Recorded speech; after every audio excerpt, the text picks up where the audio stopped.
Good afternoon, ma'am. With your with your permission, shall we start? Start करिए. A very good afternoon to all of you. I welcome you all in third technical session of our 5 days national workshop on instrumentation organized by Department of Botany in association with IQAC. Our today's speaker is Dr. Hemant Kumar Pathak sir from Banaras Hindu University, Varanasi, and his topic is fluorescent in situ hybridization and genomic in situ hybridization. So before his lecture, I would like to introduce today's speaker, Dr. Hemant Kumar Pathak sir.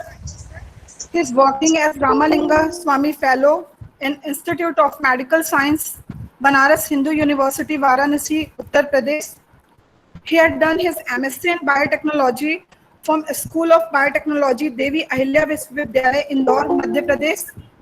PhD in Life Science from Jawaharlal Nehru University, New Delhi, and postdoctorate from University of California, San Francisco, CA, USA.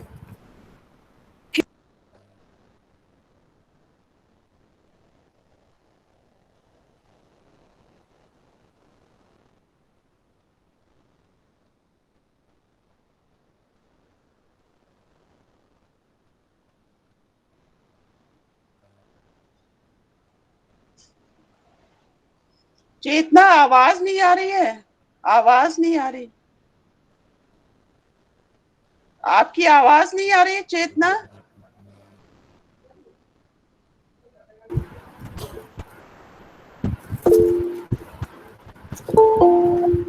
Ma'am, shall we start now? Now I'm audible. Yes, Am I audible? yes.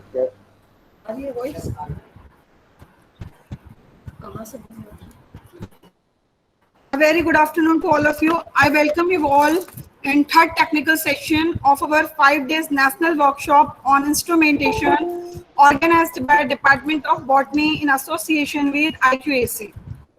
Our today's guest speaker is Dr. Hemant Kumar Pathak sir from Banaras Hindu University, and his topic is fluorescent in situ hybridization and genomic in situ hybridization.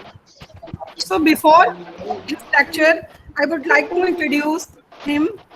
He's working as Ramalinga Swami Fellow in Institute of Medical Sciences, Banaras Hindu University, Varanasi, Uttar Pradesh. He had done his MSc in Biotechnology from School of Biotechnology, Devi Ahilya Vishwavidyalaya, Indore, Madhya Pradesh. PhD in Life Science from Jawaharlal Nehru University, New Delhi, and postdoctorate from University of California, San Francisco, USA. He was a student representative in JNU Student Union in year 2006-7 from the School of Life Sciences of Jawaharlal Nehru University, New Delhi. He's a passionate researcher. His area of research are small molecule drug discovery against infectious diseases, membrane protein biochemistry and biophysics, structural biology, and transportive. He has published 9 research papers, national and international, in reputed journals with high impact factors. He has organized a national seminar, BioSpark 7, at the School of Life Science, Jawaharlal Nehru University. He has attended a numerous number of conferences and seminars and has been invited to deliver lectures on multiple occasions. He has been selected in All India Combined Biotechnology Entrance Examination in year 2010 for MSc, got Junior Research Fellow from ICMR CSIR, qualified GATE in year 2002 and got 95th All India rank, awarded Goodwellen Fellowship from International Union of Biochemistry and Molecular Biology from July 2009 to September 2009, awarded travel grants from Department of Science and Technology, CSIR, awarded first prize for oral presentation at 56th Annual Conference of Association of Microbiologists of India, awarded Ramalinga Swami Fellowship since 2017. I consider it a great honor to welcome you, sir, for your lecture and hoping this session will be beneficial for all of us. Welcome, sir.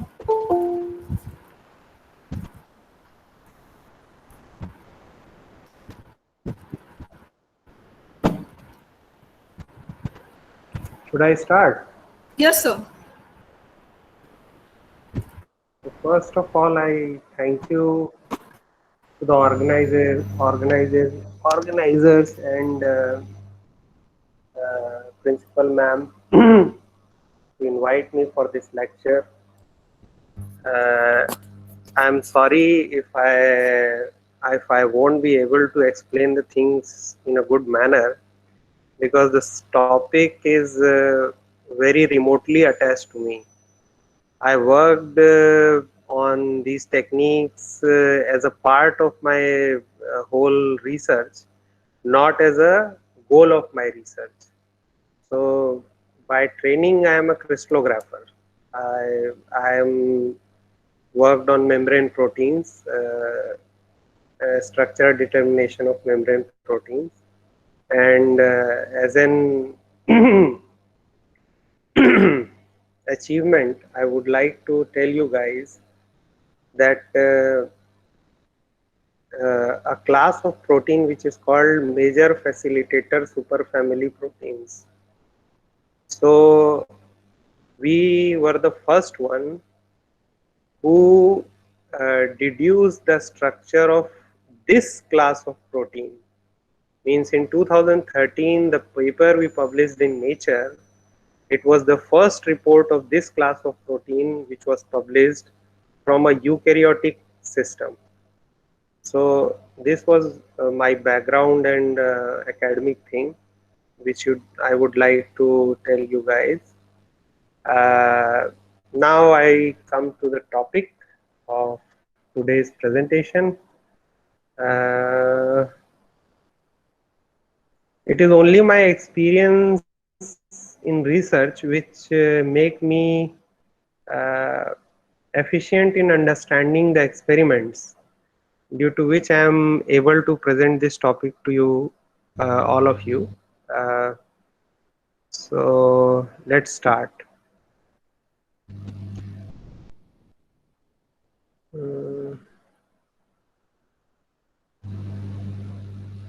If I can, if someone can tell me you are seeing my screen.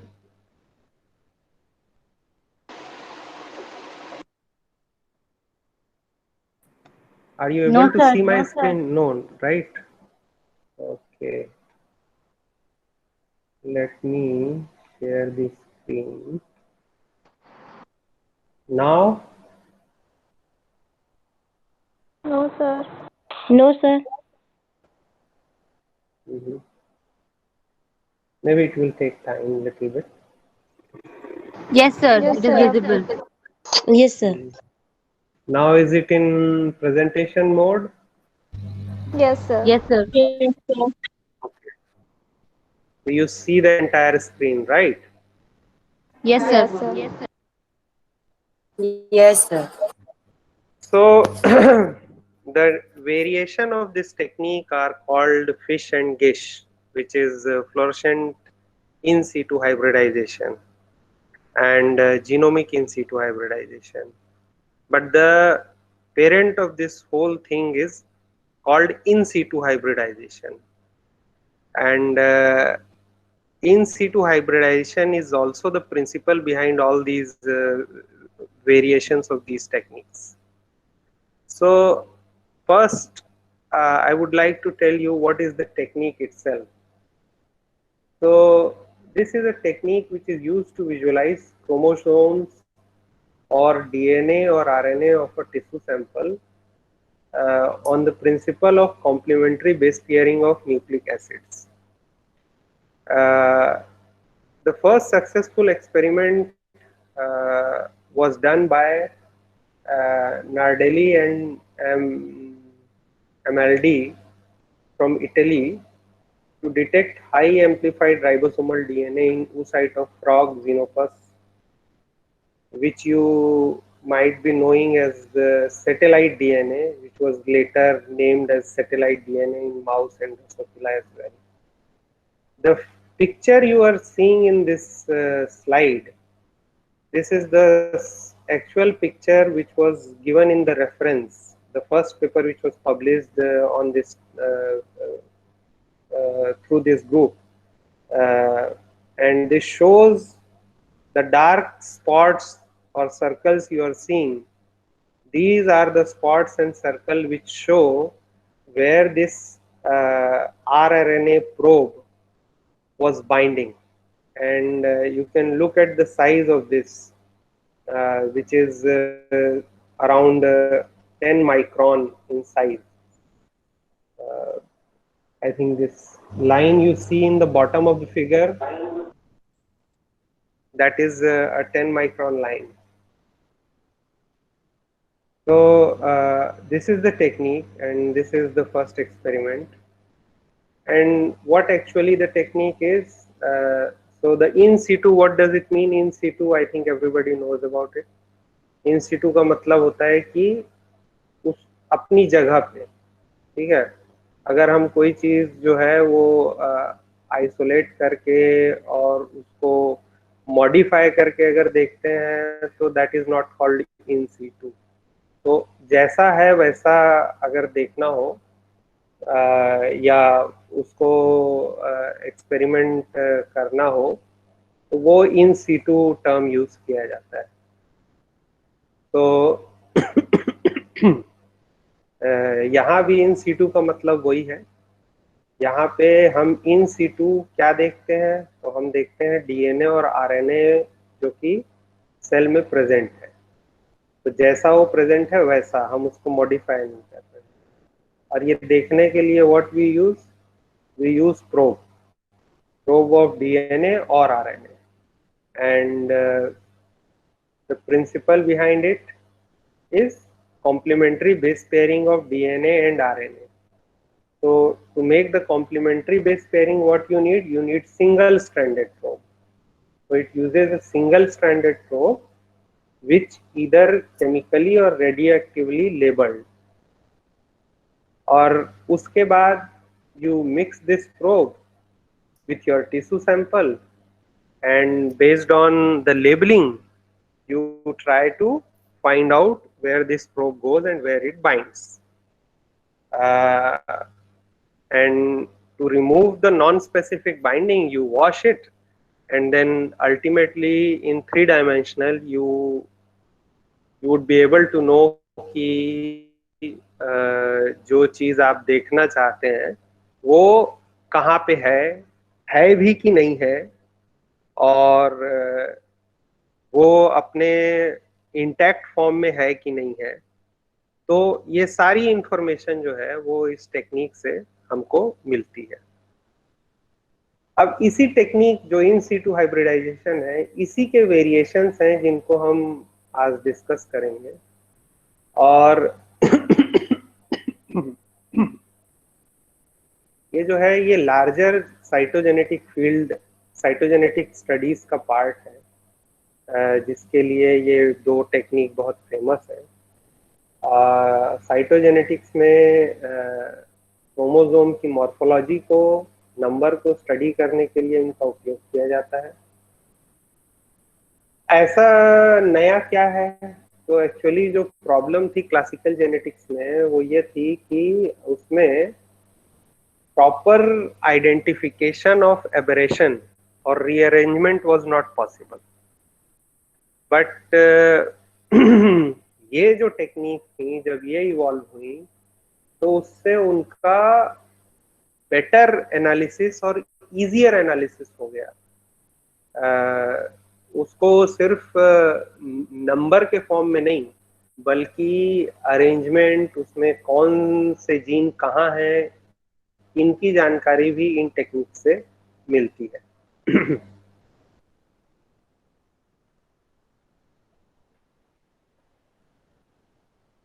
कोई question किसी को?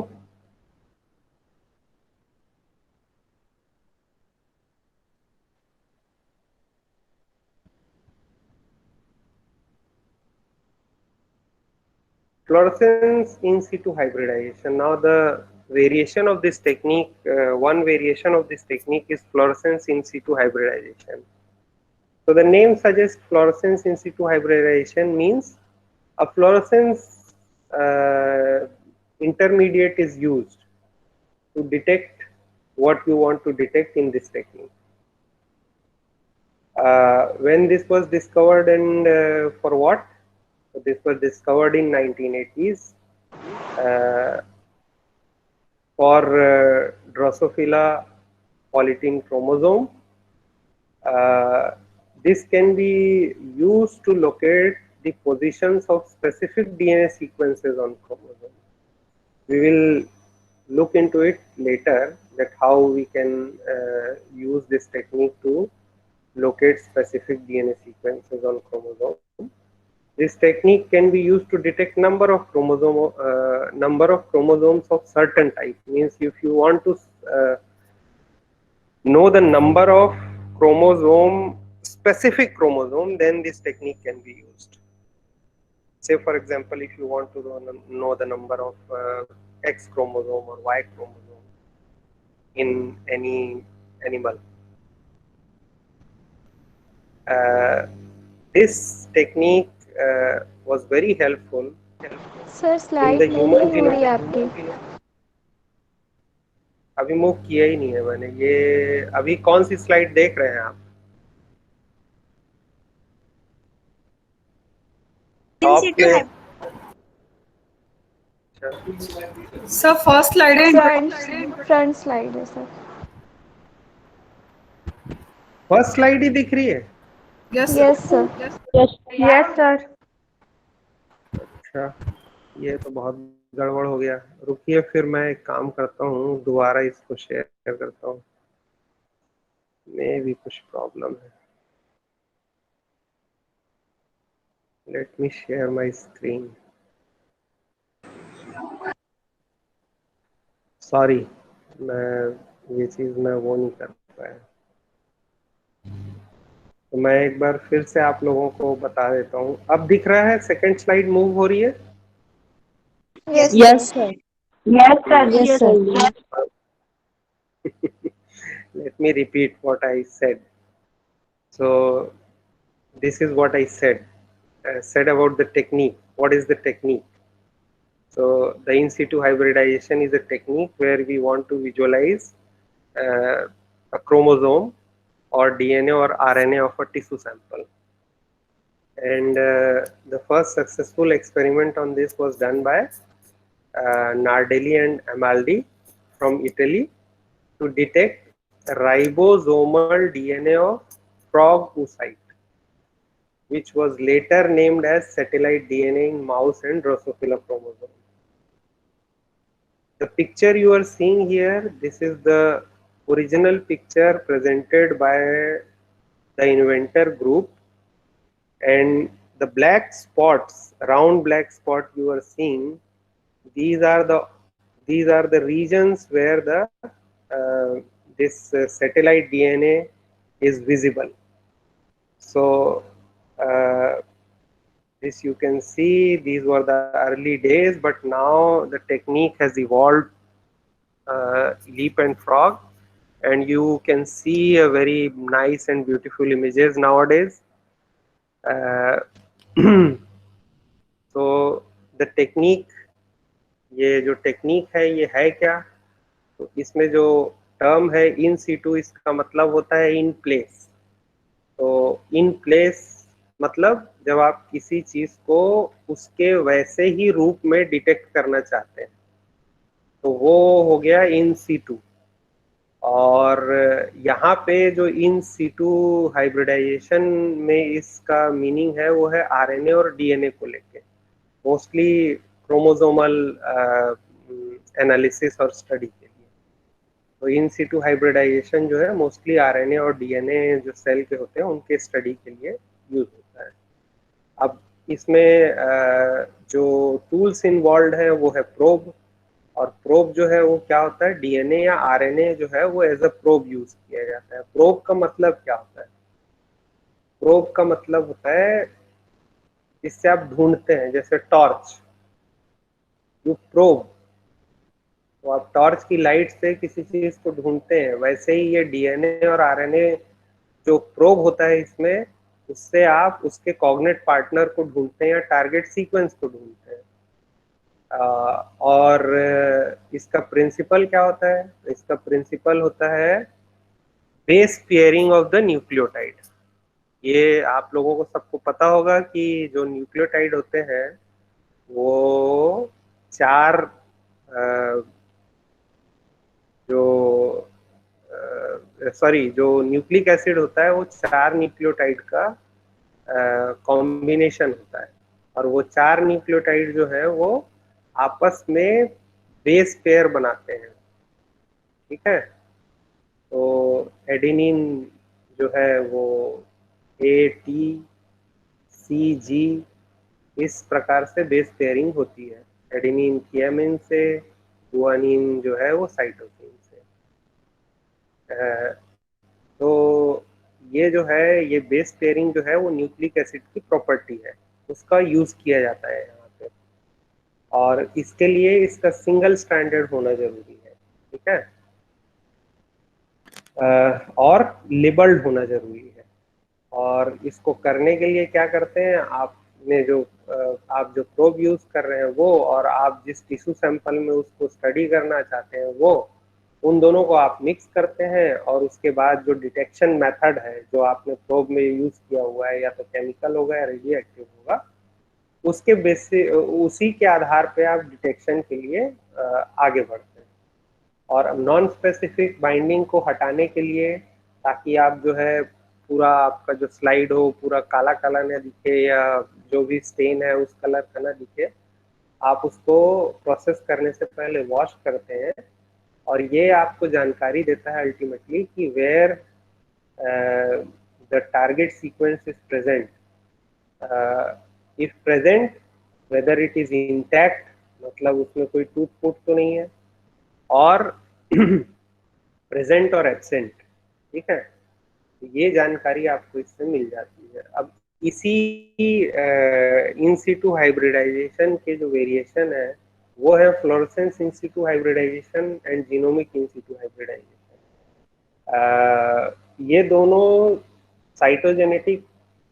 Cytogenetics की technique है, और basically इसकी जो mother branch है, मतलब मदर ब्रांच है, वो है साइटोजेनेटिक्स। साइटोजेनेटिक्स में क्या करते हैं हम, तो हम क्रोमोसोम्स के बारे में स्टडी करते हैं, स्पेशली उनके नंबर, मॉर्फोलॉजी, इनका। तो ये बेसिकली उनके नंबर्स एंड मॉर्फोलॉजी को स्टडी करने का तरीका है। प्रॉब्लम क्या थी अर्लियर, इससे पहले जिससे ये टेक्निक इवॉल्व हुई? प्रॉब्लम ये थी कि जो क्लासिकल जेनेटिक्स की टेक्निक्स थी जिनका उपयोग किया जाता था, उससे क्रोमोसोमल मॉर्फोलॉजी तो स्टडी की जाती थी ठीक से, लेकिन उनमें अगर कोई प्रॉब्लम है, एब्रेशंस है, रीअरेंजमेंट्स हैं, तो उनको देख पाना बहुत मुश्किल होता था। और ये टेक्निक जो थी, इनने उसको बहुत अच्छे से दिखाया। अगर ये कोई प्रॉब्लम है क्रोमोसोम्स में, तो वो इन टेक्निक्स के थ्रू बहुत आसानी से देखे जा सकते हैं। ये चीज़ हम लोग आगे देखेंगे कि इनका उपयोग जो है वो कैसे होता है। तो इसमें पहला है फ्लोरेसेंस इन सीटू हाइब्रिडाइजेशन। तो फ्लोरेसेंस इन सीटू हाइब्रिडाइजेशन जो है, ये इस टेक्निक का जो डेवलपमेंट है वो 1980s में हुआ, और ड्रोसोफिला के पॉलीटीन क्रोमोसोम को स्टडी करने के लिए हुआ। ये जो है स्पेसिफिकली जो है पोजीशन को दिखाने के लिए, किसी डीएनए सीक्वेंस के क्रोमोसोम में पोजीशन को दिखाने के लिए, और नंबर ऑफ क्रोमोसोम को स्टडी करने के लिए यूज की जाती है। और इसका बहुत बड़ा योगदान होगा, आप लोगों ने सुना होगा ह्यूमन जीनोम प्रोजेक्ट के बारे में, जो कि 1990s में यूनाइटेड स्टेट्स में शुरू हुआ था। उसमें इस टेक्निक का बहुत योगदान रहा, स्पेशली क्रोमोसोमल मैपिंग को लेके वो एस्पेक्ट हम आगे देखेंगे कि कैसे इसने उसमें हेल्प की। अभी हम आगे बढ़ते हैं इसके प्रिंसिपल की तरफ। What is the basic principle of this technique? Again, the basic principle of this technique is nucleic acid hybridization. अब इसमें जो है जो प्रोब यूज किए जाते हैं वो दो टाइप के हो सकते हैं, डायरेक्ट प्रोब या इनडायरेक्ट प्रोब। डायरेक्ट प्रोब का मतलब ये हुआ कि जो डीएनए है वो डायरेक्टली किसी फ्लोरोफोर को डीएनए से अटैच कर दिया गया। तो पोस्ट प्रोसेसिंग मतलब जब आप हाइब्रिडाइजेशन करा लेते हैं उसके बाद पोस्ट प्रोसेसिंग जो है वो डायरेक्ट होती है। You need not to treat the hybridised nucleic acid with anything, you just go and visualise your sample. Indirect labelling में क्या होता है? इनडायरेक्ट लेबलिंग में आपके जो डीएनए है उसको हेप्टेन से लेबल किया जाता है, किसी एक मॉलिक्यूल से लेबल किया जाता है, और लेटर ऑन उस हेप्टेन का उपयोग जो है वो इम्यूनोलॉजिकल डिटेक्शन के लिए किया जाता है या एंजाइमेटिक डिटेक्शन के लिए किया जाता है। For example, if one can label the DNA with biotin,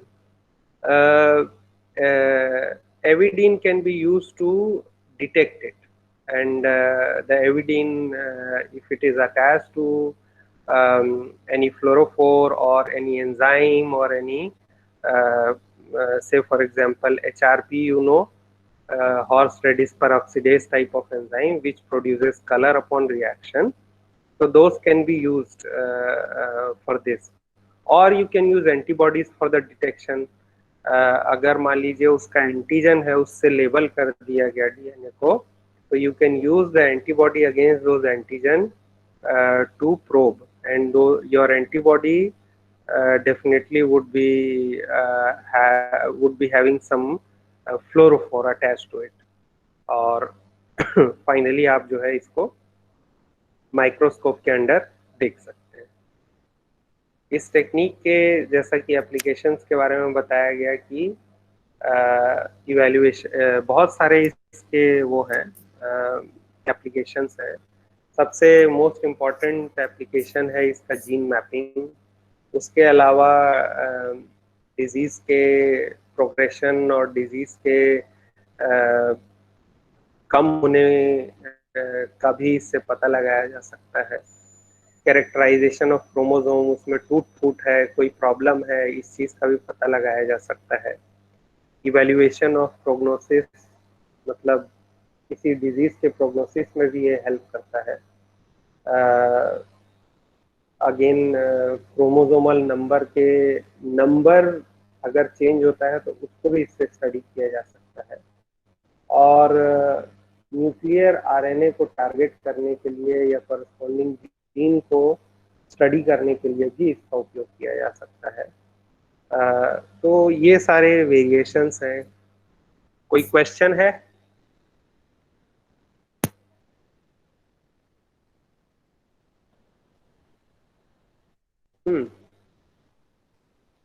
अब जो दूसरी टेक्निक है वो है जीनोमिक इन सिटू हाइब्रिडाइजेशन। तो जीनोमिक इन सिटू हाइब्रिडाइजेशन क्या है? तो ये बेसिकली यूज होती है जो जीनोम्स है। अभी जब हम बात कर रहे थे फिश के लिए तो हम बात कर रहे थे कि specific part of the gene और specific part of the chromosome or single chromosome. But when we say genomic in situ hybridization, we basically study the whole genome. We can distinguish between the genome using this technique, and this technique was developed by a group in Cambridge which was involved in plant breeding. This technique is very quick, very accurate, and this is a comparative technique. This is not an absolute technique. So later on, when we will see the example, you would know how this is a comparative technique. This technique can differentiate between the genomes in hybrid. It can tell the ploidy of the plant. It can also be used for the analysis of meiotic behavior in the plants. And this technique is just an advancement on the fish technique, advancement of the fish technique. In the fish technique, small probes are used, specific probes are used, while in this technique, the whole genome is used as a probe. For example, I am showing this picture from the reference which is quoted here. You can see the X written in the 3 panel of this picture. This shows the presence of X chromosome in a variety which is a cross between 2 varieties. So you can very easily distinguish this X chromosome and can tell that a single X chromosome is present in the hybrid. So this is the visualization of the technique and its use. And the technique, the principle behind the technique is again the hybridization of the nucleic acid, base pairing of the nucleic acid, and this involves the extraction and labeling of the whole DNA of an organism, which is used as a probe against another organism. And it is important that the probe you are using should be very similar or sufficiently similar to the genome you are studying. So this is a prerequisite. ये जरूरी है कि वो उसमें एक उचित मात्रा में सिमिलैरिटी होनी चाहिए, जिसको आप स्टडी कर रहे हो उसको और जो आप प्रोब यूज कर रहे हो, जिस जीनोम को आप एज अ प्रोब यूज कर रहे हो उसको। अब ऐसी सिचुएशन कब अराइज हो सकती है? तो ये जो पीछे आपने एग्जांपल देखा उसमें आप देख रहे हैं कि एक जो हाइब्रिड प्लांट बना, ठीक है, उसके अंदर वही क्रोमोसोम्स होंगे और बहुत हद तक वैसे ही क्रोमोसोम होंगे जो कि उनके पेरेंट जीनोम है उनके अंदर थे। तो this is a very apt for that. मतलब ये जो टेक्निक है इस टाइप के स्टडी के लिए बहुत ही परफेक्ट है। और इसमें जो है अनहाइब्रिडाइज्ड पार्ट को भी स्टेन करके देखा जा सकता है। जैसे अगर आप इस इमेज में देखें तो जो रेड पार्ट है वो दिखा रहा है एक स्पीसीज लेटिफोलिया को, और जो ग्रीन पार्ट है वो दिखा रहा है सॉरी जो रेड पार्ट है वो दिखा रहा है आपका प्रोब, जो लेबल्ड प्रोब है उसको, और जो ग्रीन पार्ट है या ब्लू पार्ट है वो दिखा रहा है अनलेबल्ड हिस्से को, मतलब जो लेबल नहीं हुआ है या जहां पे हाइब्रिडाइजेशन नहीं हुआ है। Procedure, you can see here what we do in this procedure. So it is done as a first step, probe DNA or probe genome is labeled either through direct labeling or indirect labeling. Then it is denatured. You take your genome of interest which you want to study, and then it was fragmented and denatured, and then both are mixed together, and then the both are denatured again and then left for the hybridization. After the hybridization, you can do two things.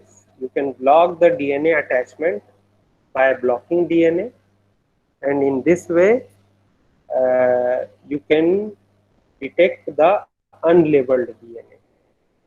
On the other side, on the other way, you uh,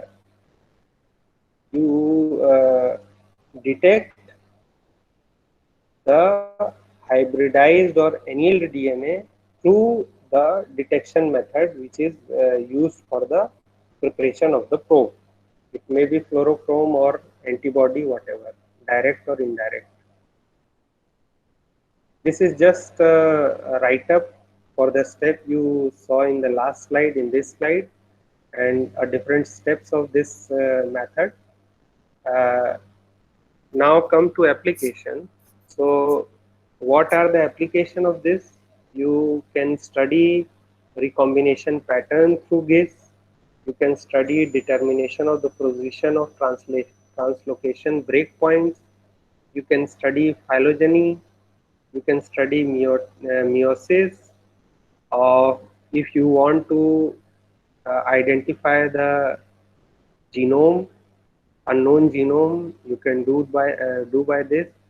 If you want to distinguish between crop varieties, you can do by this. If you want to study the genome evolution, it can be done, and comparative genomic study can be done.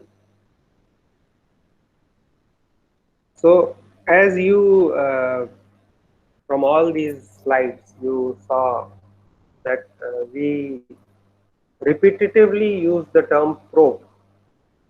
So what are the probes?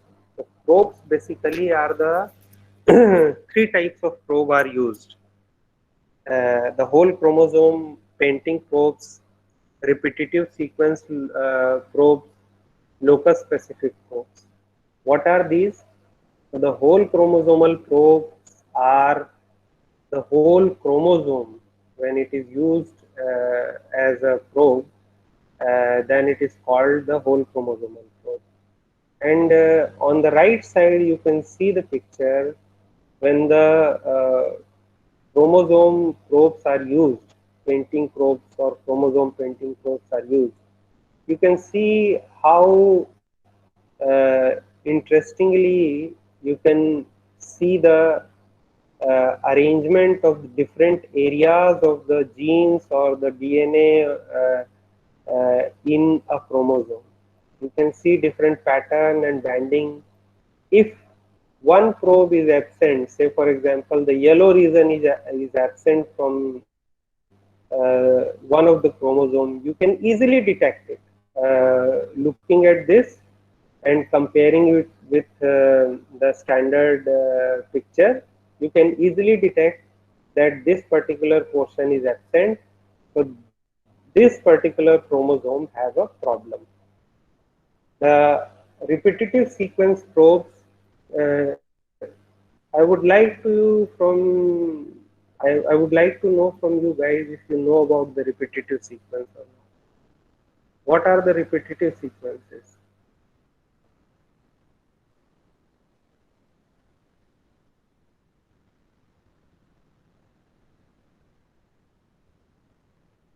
कोई botany वाला नहीं है क्या?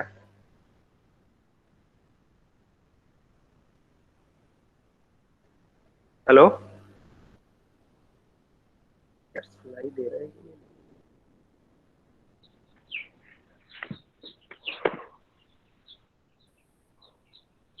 आप लोग सुन रहे हैं?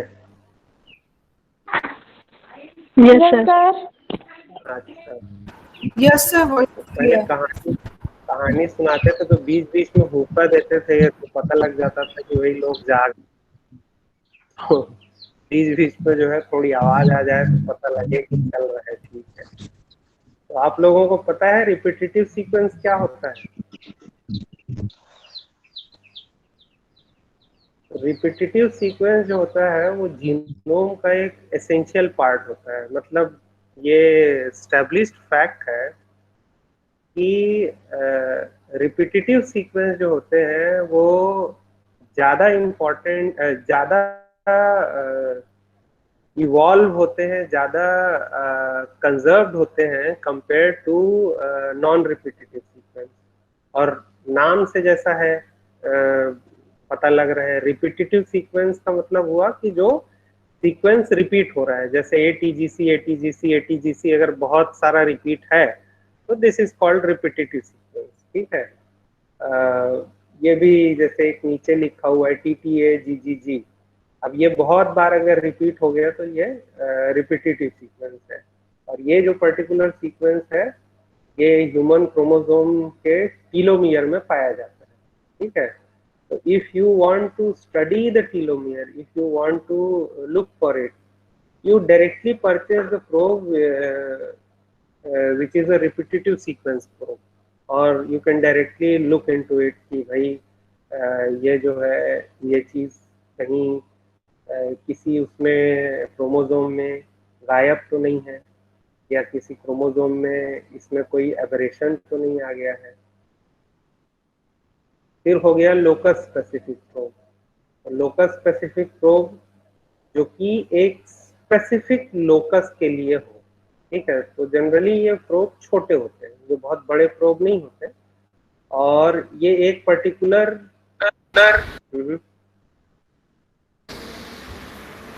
बोलिए।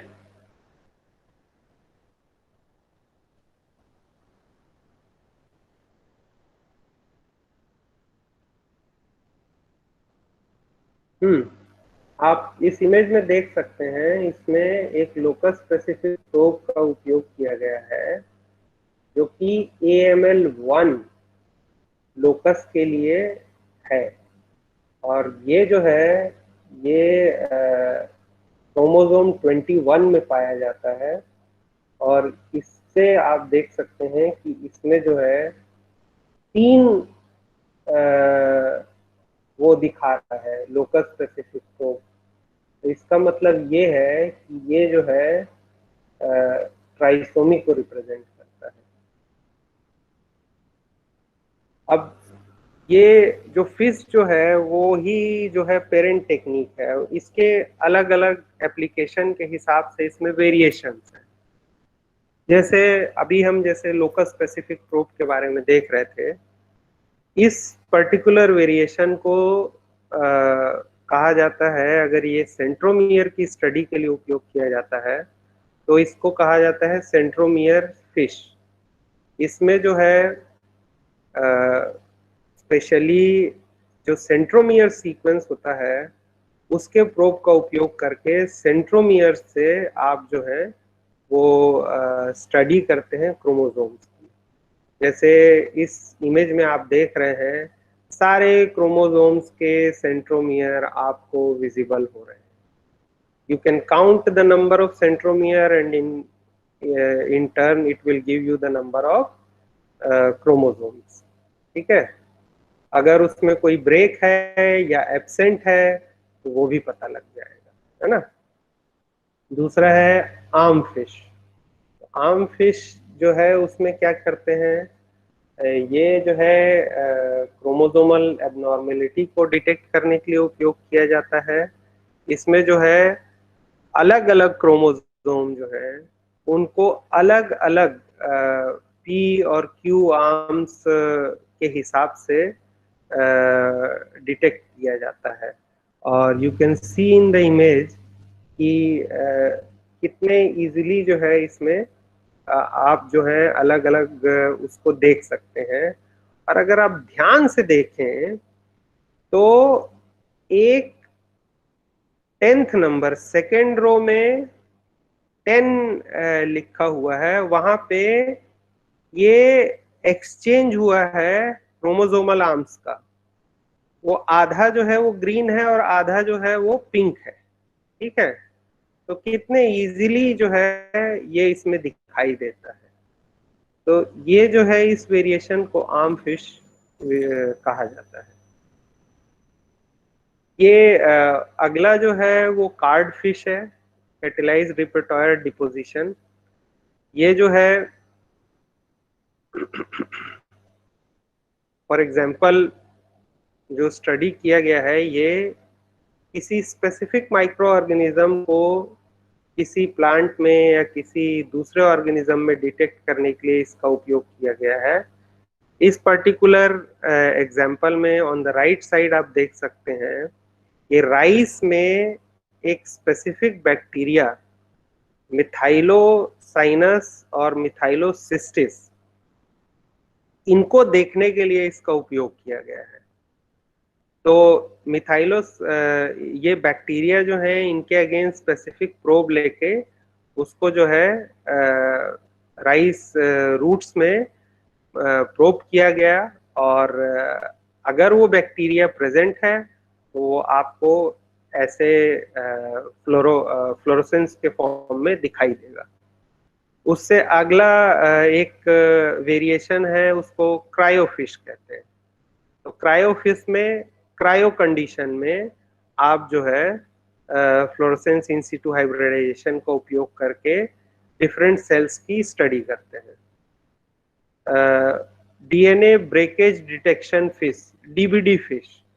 ये डीबीडी फिश क्या होता है? तो ये नाम से आप समझ सकते हैं कि ये डीएनए ब्रेकेज डिटेक्शन के लिए होता है, और इसमें जो है जो प्रोब है, डीएनए प्रोब का उपयोग किया जाता है, और इसको स्पेशली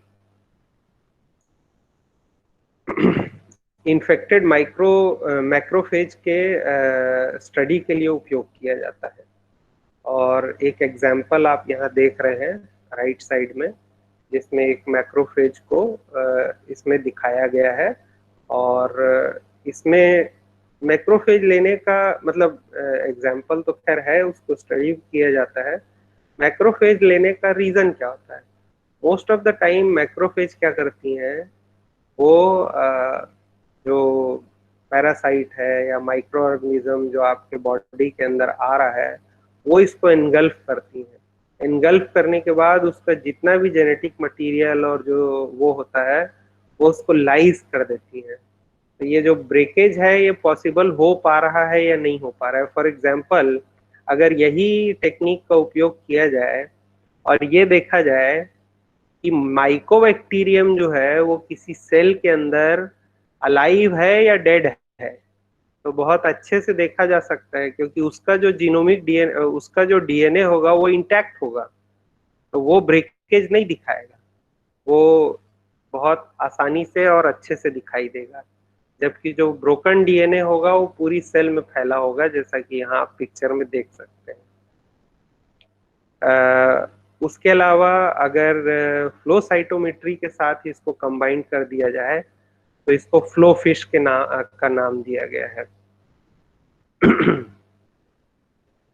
एक और वेरिएशन है साइटोचेलासिन बी फिश। तो साइटोचेलासिन बी इसमें बहुत ही स्पेसिफिक चीज के लिए किया जाता है ये। तो आप जानते हैं कि साइटोचेलासिन बी जो है वो सेल साइकिल अरेस्ट के लिए उपयोग किया जाता है, और जो है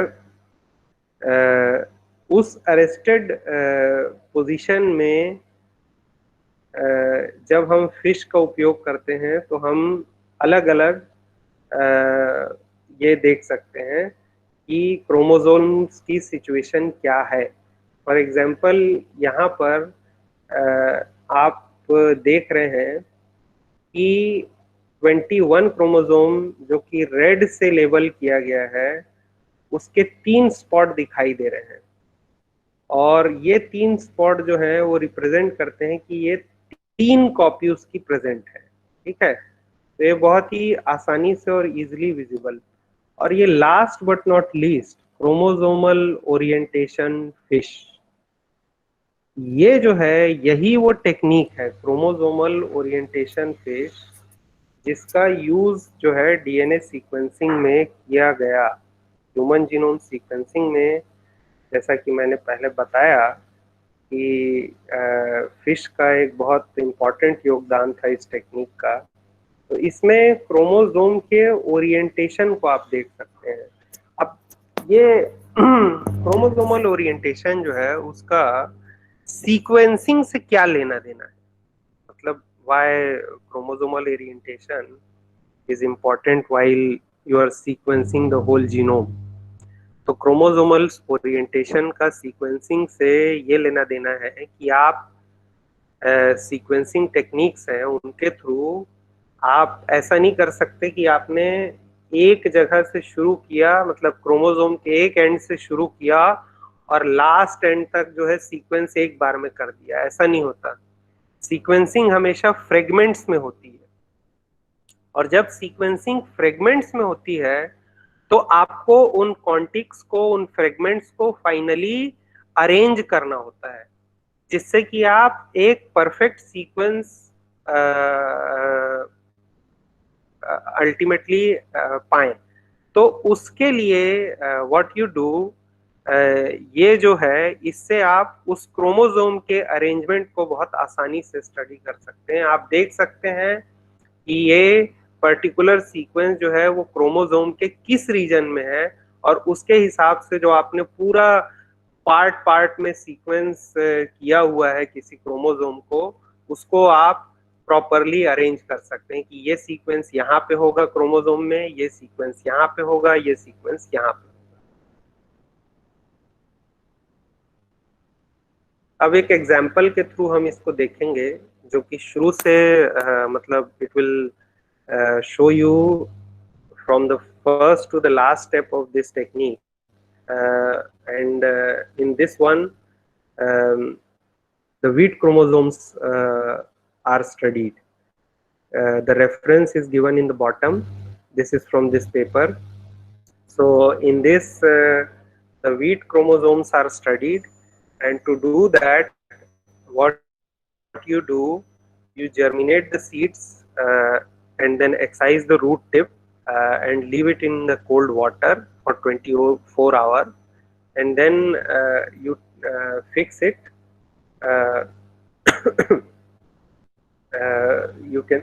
You fix it and then you go for the next step, which is chromosomal preparation. So what you do, you treat the sample with RNase and pepsin, and then further again you fix the chromosome with the paraformaldehyde, and this makes your chromosomes which you want to study, which you want to see.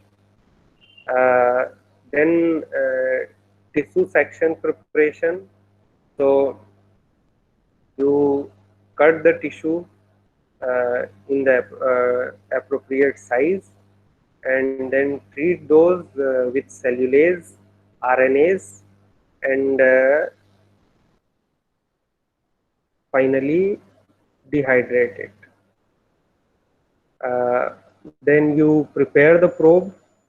There are various methods of preparing the probe. One of those is Nick translation, and in the Nick translation you basically do the PCR to incorporate the labeled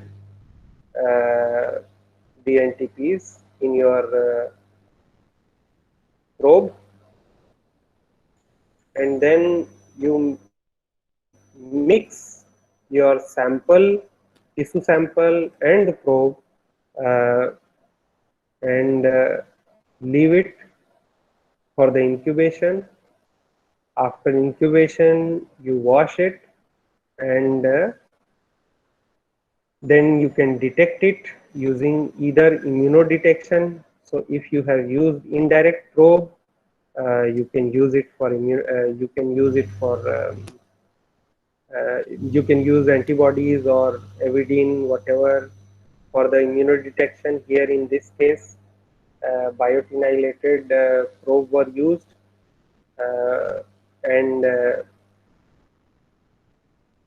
further it was labeled with FITC fluorophore, and at the end in this paper the wheat chromosome were observed with the probe prepared with the different stains, and you can clearly visualize the DNA or the chromosomes of the wheat root. The example in case of genomic in situ hybridization, so again a Triticale family member is being used.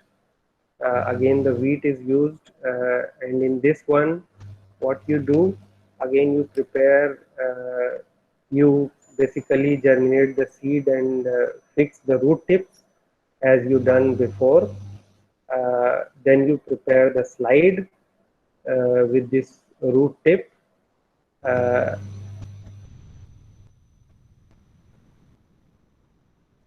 then you treat this slide uh, with different reagents like RNase and pepsin as you done before, and then leave it, uh, and then you done the main step, which is the hybridization. So you take the probe, denature the whole mixture, and then finally incubate this at 37 degrees C overnight or maybe longer, and then after this you wash it, and after washing you uh, develop it. So whatever fluorophore you used, based on that you develop it, and then you look for the uh, chromosomes of this. So in situ hybridization, as you can see, the two different label were used, DAPI and FITC. So in case of A, panel A is a DAPI level, in panel B is FITC level, and on the panel C you can see both, and you can compare the two different genomes of the this Triticale family or wheat.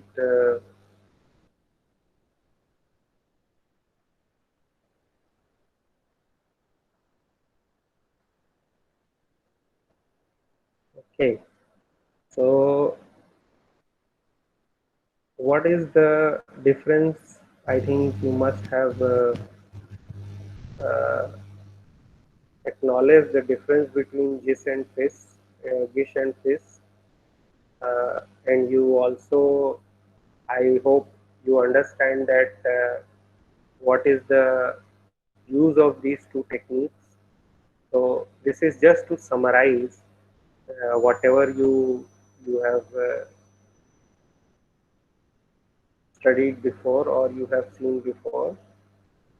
So in case of genomic in situ hybridization, you probe the entire genome. So when it is the case of whole genome, it is called it is the GIST. While if you want to see a specific sequence or a locus specific thing, you probe with small oligonucleotide sequences. In the GISH is a comparative approach, while the FIS is the absolute approach.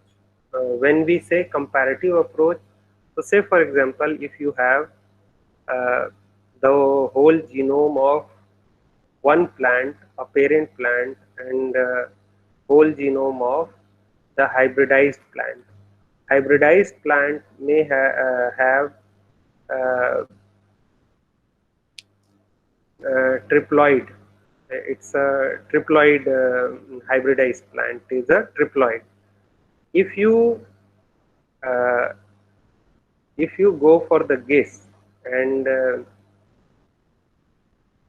hybridize the parent plant with the uh, hybrid which is the outcome of the hybridization or cross of two plants, you would see that only the parent genome would have 2x, so you would only see the 2x number of chromosomes on the cross plant, while it is a and the unprobed or unlabeled part, you can see that it is a triploid. I may not explain this well.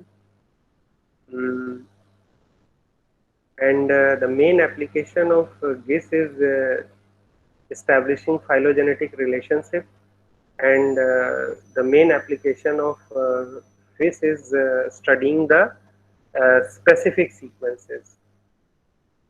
And with this, I would say all of you thank you, and pardon if I could not explain the things in properly. And I extend my thanks to Department of Biotechnology, Government of India, for the grant support provided to me, and I thanks Banaras Hindu University for the for the space and facilities given to me for my research. And I thank you all to listen me patiently and bear me for my mistakes. Thanks.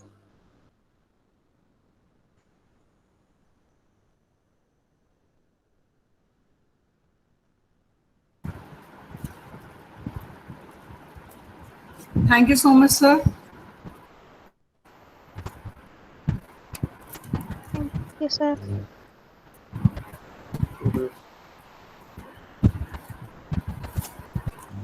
If anyone ask any अब कोई question, sir, अब कोई question है तो आप पूछ सकते हैं.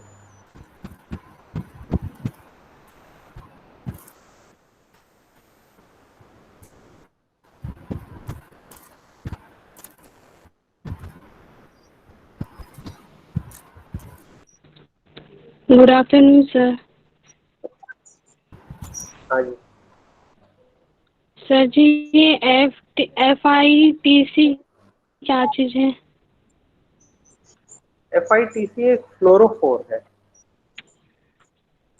वो जो जनरली जो है ग्रीन कलर का फ्लोरस करता है. एक केमिकल है, और ये जो है प्रोब लेबलिंग के लिए भी यूज होता है, और इवन सेल की लेबलिंग के लिए भी यूज होता है. अगर आपने नाम सुना हो फ्लो साइटोमीटर, तो फ्लो साइटोमीटर में सेल सॉर्टिंग के लिए भी इसका उपयोग किया जाता है.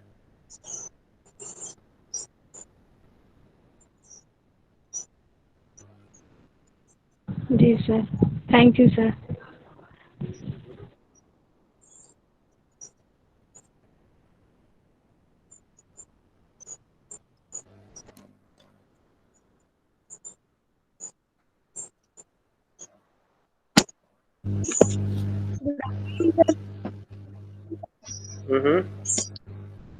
सर, जिस अननोन सीक्वेंस को हमको डिटेक्ट करना है, क्या उसका जो प्रोब होगा वो कॉम्प्लीमेंट रहेगा उस सीक्वेंस का, जिसका हमको डिटेक्शन करना है? हाँ हाँ, ये कॉम्प्लीमेंटैरिटी पे ही बेस्ड है. तो बेसिकली जो नोन होता है वो होता है आपका प्रोब. जो प्रोब होता है वो आपका नोन होता है, और जो जहाँ डिटेक्ट करना होता है वहां आपको पता नहीं है कि वो पर्टिकुलर चीज है या नहीं है. जब आप उसको डिटेक्ट करने के लिए वो प्रोब डालते हैं, और अगर वो कलर आपको दिखाई देता है, इसका मतलब जो प्रोब में सीक्वेंस है वो सीक्वेंस आपके सैंपल में प्रेजेंट है. और अगर नहीं दिखाई देता है, इसका मतलब वो सीक्वेंस में प्रेजेंट नहीं है. सर, तो वो सीक्वेंस हम लोग को फिर हम लोग को प्रोब यूज करना पड़ेगा कोई दूसरा? फिर से बताइए, आप क्या बोल रही हैं? अगर वो सीक्वेंस नहीं मिल रहा है, वो मैच नहीं कर रहा है, फिर हम को वो सीक्वेंस जानना है तो फिर से कोई दूसरा प्रोब यूज करेंगे उसको जानने के लिए? नहीं, देखिए, जैसे उदाहरण के तौर पे मेरे को लग रहा है कि अभी कुछ कमी है। आप क्वेश्चन ये पूछ रहे हैं कि आपको ये जानना है कि वो सीक्वेंस क्या है, ये क्वेश्चन यस कर रही हैं। Yes sir. तो अगर आपको ये जानना है कि वो सीक्वेंस क्या है तो आप सीक्वेंसिंग कराएंगे, ना कि आप फिश या गेस का उपयोग करेंगे। लेकिन अगर आपको ये जानना है कि फॉर एग्जाम्पल आपने एक सीक्वेंस लिया ATGGGCCG, ठीक है, ये पर्टिकुलर सीक्वेंस गेहूं की एक हाइब्रिड वैरायटी में प्रेजेंट है या नहीं है, ठीक है। तो उस केस में आप क्या करेंगे, इस सीक्वेंस का प्रोब बनाएंगे सिंगल स्ट्रैंडेड, और जिस वैरायटी में आप ये जानना चाहते हैं कि इसमें प्रेजेंट है या नहीं है, उसमें आप हाइब्रिडाइज करके देखेंगे। अगर आपको वो फ्लोरोफोर सिग्नल देता है, जैसे मान लीजिए आपने उसको FITC से लेबल किया, ग्रीन कलर का सिग्नल मिलना चाहिए। अगर टिश्यू सैंपल में वो ग्रीन कलर का सिग्नल दिखता है, इसका मतलब ये हुआ कि वो पर्टिकुलर सीक्वेंस जो है वो प्रेजेंट है उस व्हीट की वैरायटी में। Yes sir.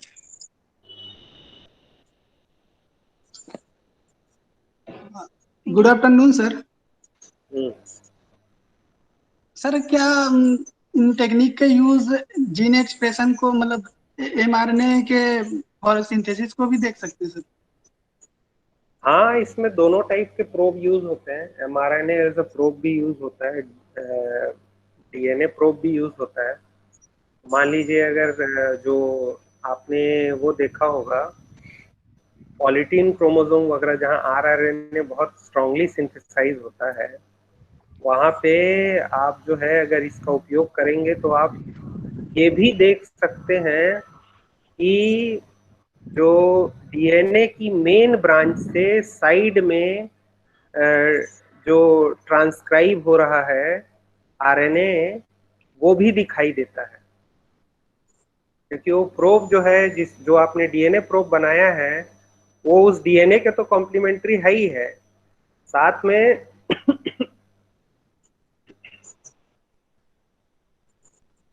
में चूंकि वो डबल स्टैंडर्ड है, सॉरी सिंगल, अगर आप उसका डबल स्टैंडर्ड प्रोब बनाएंगे तो आप इवन उस RNA को भी देख सकते हैं जो वहां बन रहा है। Thank you.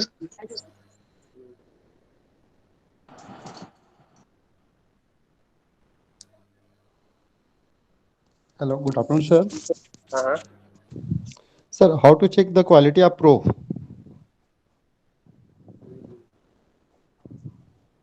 Quality of probe. तो क्वालिटी ऑफ प्रोब जो है वो प्रोब बनाने की मेथड पे डिपेंड करता है। तो पहला तो सीधा सीधा जो क्वालिटी है वो चेक करने के लिए आप ये देखना चाहेंगे कि उसमें कोई प्रोटीन का कंटेमिनेशन तो नहीं है। Yeah, ठीक है? is it? आप ये देखना चाहेंगे कि जो आपने प्रोब डिजाइन किया है, से फॉर एग्जांपल आप चाहते हैं कि वो प्रोब 1.5 kb का होना चाहिए, ठीक है, Okay. तो आप जी. साइज के बारे में चेक करेंगे। तो ये जिन जिन पैरामीटर से आप उसकी क्वालिटी डिसाइड करना चाहते हैं उनके लिए आपको अलग अलग तरीके Standardize करके. हाँ, तो जैसे उदाहरण के तौर पे if you want to know that your probe is of the proper size, then you just basically run a normal agarose gel electrophoresis, Okay. and you can visualize whether the size is correct or not. If you Definitely, want sir. to know the sequence of the probe is correct or not, then you need to get it sequenced. If you want to be careful, say for example, if you want to be very careful and you don't want any problem in your probe generation, Okay. then when you generate the probe, you take precautions like you use fusion polymerase type of enzyme, which are highly stringent enzymes. So when you create the probe using the Nick translation or any other means, the stringent enzyme will give you very nice or perfect sequence. Okay, thank you, sir. Got it.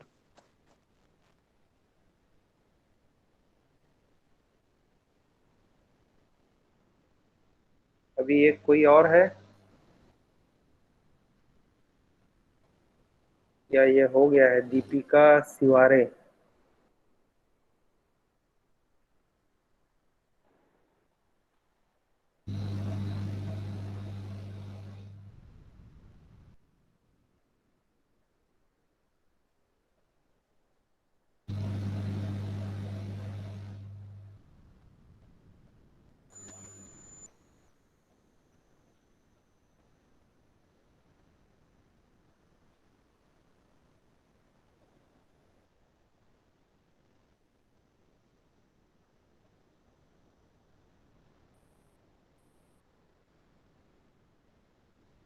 Hello hmm. Sir, एक confusion और था. क्या हम जीस and fish technique का use करके कोई भी डिसीज का डायग्नोसिस किट बना सकते हैं? हाँ, इसका उपयोग मेडिकल किया फील्ड तो से. जाता है डायग्नोस्टिक्स के लिए. जी जी. जैसे उदाहरण के तौर पे बहुत इजी डायग्नोसिस है जो प्रॉब्लम होती है. जैसे उदाहरण के तौर पे अगर जो जेनेटिक डिजीजेज होती है ना, जिसमें जी. कि क्रोमोसोम एब्सेंट होता है, ठीक है, या क्रोमोसोम की कमी होती है, ऑटोइम्यून डिसीज पे. हाँ, तो उसको बहुत आसानी से देखा जा सकता है. जी. लेकिन अगर आप ये जानना चाहें कि कोई जेनेटिक डिजीज हो, उसको हम पता लगाएं जिसमें कि एक माइनर वो हो, चेंजेस हुए हैं सीक्वेंस पे, हाँ, म्यूटेशन हो, सीक्वेंस, म्यूटेशन हो, या वो म्यूटेशन को पता लगाना थोड़ा मुश्किल होता है क्योंकि इसमें प्रोब लेंथ बहुत बड़ी होती है. जी. अगर बहुत से म्यूटेशन होंगे तब तो ये डिटेक्ट कर लेगा, लेकिन अगर सिंगल म्यूटेशन है तब ये डिटेक्शन इस मेथड से मुश्किल होता है.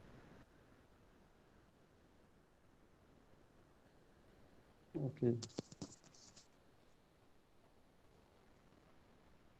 सर, वायरल डिसीज के लिए और हाँ, कोई अगर मान लीजिए अननोन वो है, जैसे उदाहरण के तौर पे ह्यूमन में वायरस कोविड. है, जी. ठीक है, हाँ, कोविड है, कोविड पे ही. और अगर आप टिश्यू सैंपल में जो है ये देखना चाहते हैं कि कोविड का वायरस है या नहीं है, आप बेसिकली उसको जो है कोविड के अगेंस्ट एक स्पेसिफिक रीजन लेके उसके प्रोब से आप डिटेक्ट कर सकते हैं.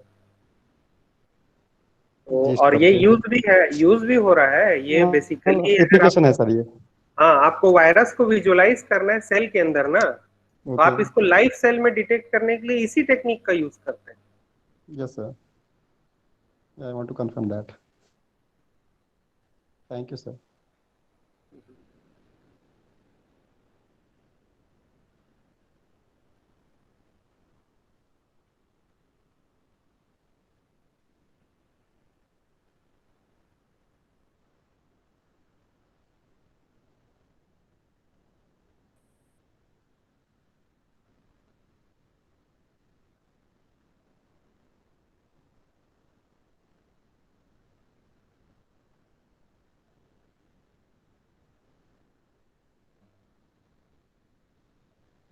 बताएं, कोई और है?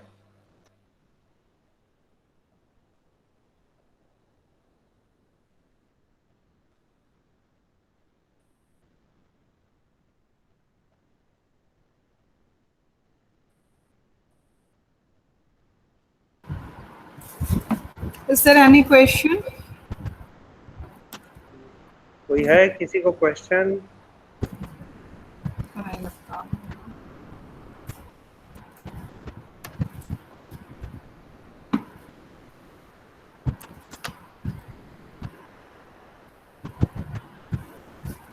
Thank you so much, sir, for the very informative lecture, and I hope everyone get benefited by that. Thank you so much. Now I would like to invite Mr. Prabhat Kumar Bess to vote of thanks. Thank you, ma'am. Good afternoon, everyone. मैं प्रभात कुमार बैस, शासकीय कमला देवी राठी महिला महाविद्यालय से। मैं doctor Hemant Kumar Pathak sir जी का college प्रबंधन की ओर से आपका आभार व्यक्त करता हूं कि आपने हमारा रिक्वेस्ट स्वीकार किया और आज बहुत ही सारगर्भित हमारे स्टूडेंटों के लिए एक लेक्चर व्याख्यान किया आपने। तो इसके लिए मैं महाविद्यालय परिवार की ओर से आपका बहुत बहुत आभार व्यक्त करता हूं। Thank you sir. Thank you.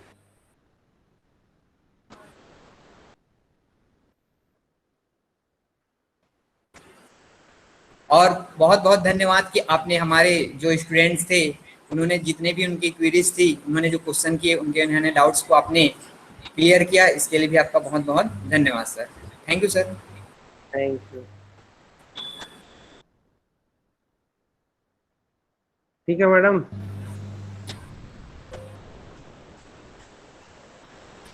तो इस तरह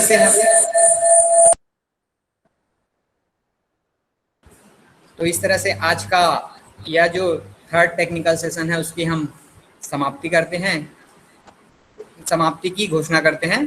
थैंक यू एवरीवन।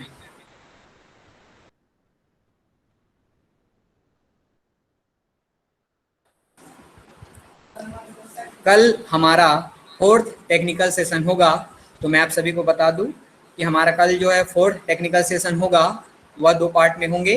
कल के जो हमारे जो गेस्ट स्पीकर होंगे वे आपको लाइव परफॉर्मेंस करके बताएंगे। तो इसलिए कल हम 12 बजे पुनः फोर्थ टेक्निकल सेशन में मिलेंगे। सभी को thank you. Thank you sir. Thank you sir. Thank you, sir. Thank you sir. Thank you so much to all the participants. Thank you so much. Thank you ma'am. Thank you ma'am. Thank you everyone. Thank you all the participants. Thank you ma'am. Thank you, ma'am. Thank you ma'am.